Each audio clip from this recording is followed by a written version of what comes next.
Ballet diplomatique chez le président de la République Denis Sassou Nguesso à Alger en marge de la fête d'indépendance de l'Algérie.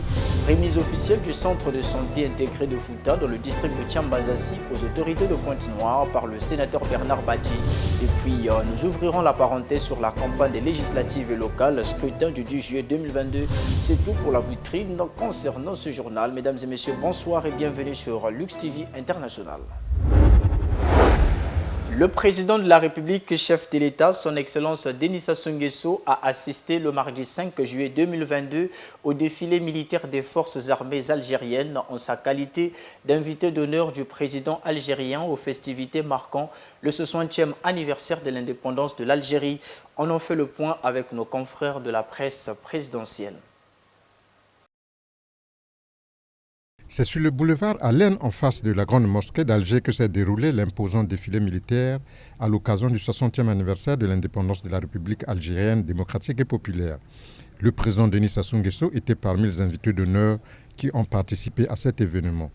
Un signe de bonne relation de coopération et d'amitié entre l'Algérie et le Congo. En effet, c'est à 9h40 que le chef de l'État algérien, Abdelmadjid Tebboune, est arrivé sur le lieu de la parade militaire. Encadré par la cavalerie de la garde républicaine et sous les salves de 21 coups de canon, le dirigeant de la République algérienne démocratique et populaire passe les troupes en revue avant de s'installer à la tribune pour le déroulé du défilé. Abdelmadjid Tebboune et ses invités ont ensuite suivi le défilé militaire considéré comme l'apogée des festivités de célébration de l'indépendance, une grande première après 38 ans d'absence pour cette parade militaire qui a perpétué les traditions militaires ancrées dans l'armée nationale populaire. Le défilé de ce 5 juillet 2022 a regroupé l'ensemble des corps d'armée de l'ANP qui ont remonté le boulevard de l'AN, avec des unités des armées de terre, de l'air, ainsi que les forces navales qui ont présenté leur armement devant le public. L'armée nationale populaire algérienne a fait une démonstration de sa puissance de feu, à l'image des chars T-90, des véhicules blindés et de soutien Terminator, ainsi que des missiles balistiques Iskander d'une portée de 300 km, des véhicules T-62 Berzok, BMP-T-62, une première mondiale car issue de l'expérience algérienne dans l'intégration des kits du Pagrad pour blindés légers Berzok de fabrication russe. L'armée de l'air a présenté les systèmes de missiles S-300, les Pantsir et les Buk, mais aussi toute la gamme d'aéronefs comportant les avions de chasse, les hélicoptères de combat, les drones et les avions ravitailleurs.